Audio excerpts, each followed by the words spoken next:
మహాబలశాలి భీముడు. అతని గర్జనతో అడవులు కంపించేవి. కాని ఒక చిన్న కోతి తోకను కూడా కదలించలేక అతడు చెమటలు పట్టాడు.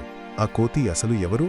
Welcome to the Hanuman series, the untold secrets of the immortal warrior. Kurukshetra యుద్ధానికి ముందు పాండవులు వనవాసంలో ఉండగా ఒకరోజు ఒక పద్మం, సౌగంధిక పుష్పం, గాలికి కొట్టుకుంటూ వచ్చి ద్రౌపది దగ్గర పడుతుంది. ఆ పువ్వు సువాసనకు ముగ్ధరాలైన ద్రౌపద అలాంటి మరికొన్ని పువ్వులు కావాలని భీముడిని కోరుతుంది. భీముడు వాయుదేవుని కుమారుడు.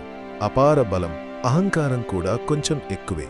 తన భార్య కోరిక తీర్చడానికి భీముడు ఆ సువాసన వస్తున్న దిశగా గంధమాదన పర్వత మార్గంలో బయలుదేరుతాడు.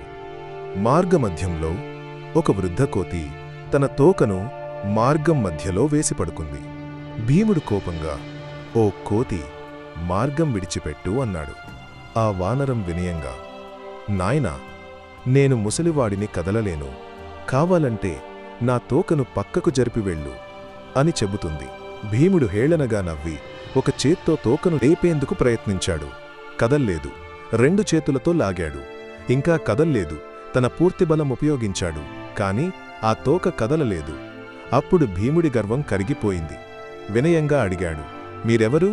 అప్పుడు ఆ వృద్ధకోతి తన అసలు రూపం చూపింది. అతడే ఆంజనేయుడు, భీముడి అన్నయ్య, వాయుదేవుని మరొక కుమారుడు. హనుమంతుడు చిరునవ్వుతో అన్నాడు, "భీమా, బలం ఉన్నవాడు వినయంతో ఉండాలి. లేకపోతే ఆ బలం వ్యర్థం." భీముడు నమస్కరించి ఆశీర్వాదం పొందాడు.